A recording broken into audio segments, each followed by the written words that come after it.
أنا عرض علي في هذا الجهاز 2 مليار دولار 2 مليار دولار وأنساه، رفضت. قلت لهم اكتبوا عالم عربي مصري مسلم يكتشف، فقالوا لا تنسى الكلمة دي وتاخد الشيك وتحطه لك في أي دولة من دول العالم. قلت لهم طيب وماله، وسافرت وهربت وجيت على بلدي. المخابرات حمتني هنا، المخابرات خطفتني وحطتني هنا. فنحن في زمان الجهاد، وقد أظلنا زمان الجهاد، والجهاد في سبيل الله متعة. الصحابة كانوا يتسابقون عليه. هو احنا الفقر اللي احنا فيه الا بسبب ترك الجهاد؟ مش كنا لو كل سنة عمالين ناخده مرة ولا 2 ولا 3، مش كان هيسلم ناس كثيرون في الأرض؟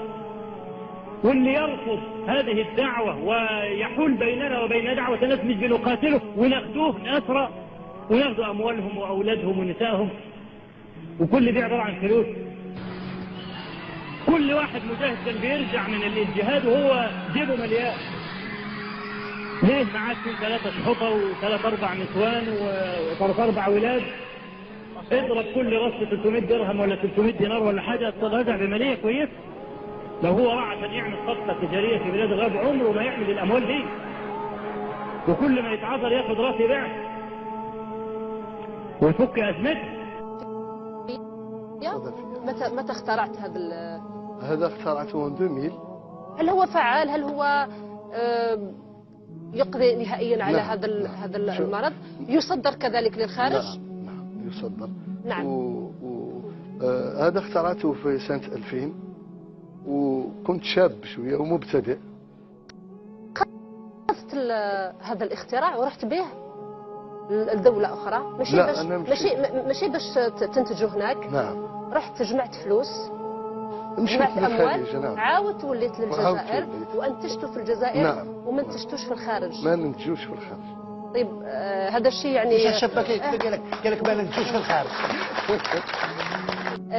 بالنسبة للسكري، نعم، الدواء تاع السكري، هل أنتجته أم لا؟ هذا الدواء على رئيس جمعية السكري في النمسا. نعم. في النمسا. نعم. هو جربوا على نفسه. نعم. هو عنده 80 سنة. 93 سنة. وشوفي تماما من هذا المرض.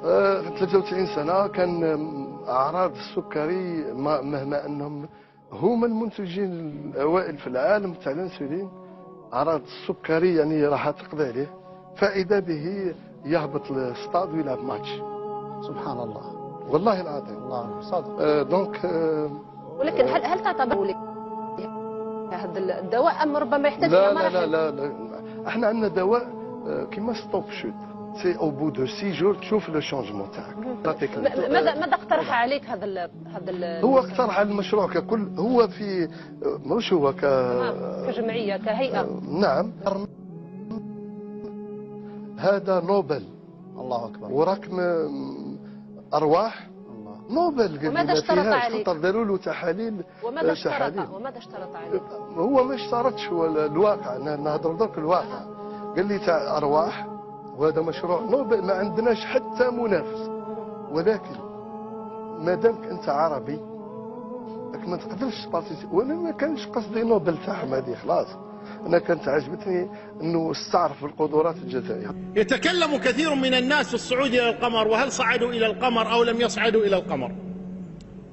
من انكر الصعود الى القمر انكر لانه قال ان القمر في السماء، فاذا كان محمد صلى الله عليه وسلم سيد البشر وجبريل عليه السلام سيد الملائكه لم يدخل إلا بإذن، فكيف يدخل هؤلاء الكفار إلى السماء ويصلون إلى القمر بدون إذن؟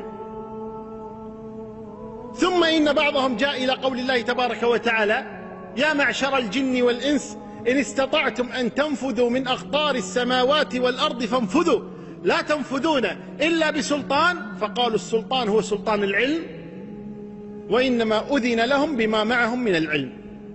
وهذا كله غير صحيح، لا الأول ولا الثاني، بل الصحيح أن القمر ليس في السماء،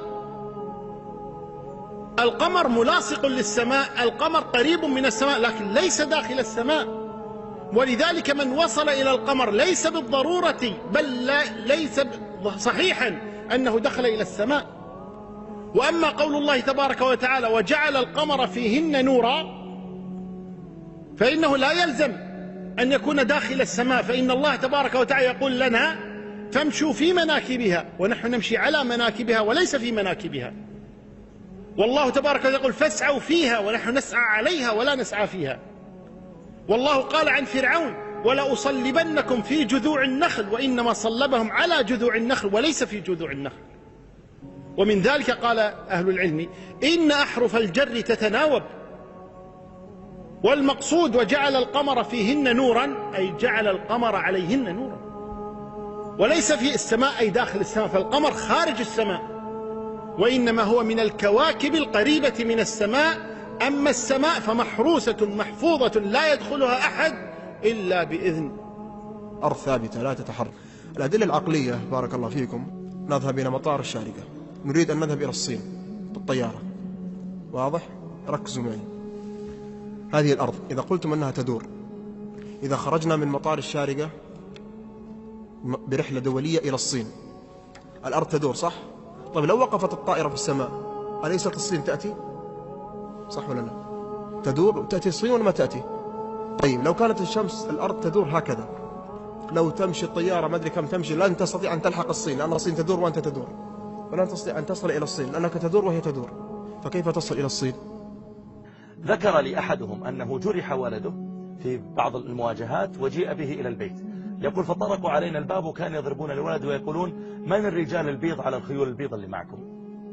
والله العظيم حدثني به رجل عمره قريب من 70، يقول كانوا يقولون لي ولدي من الرجال اللي على خيول بيض معكم؟ يقول ما أظن إلا إذا كانوا ملائكة احنا ما ندري عنهم.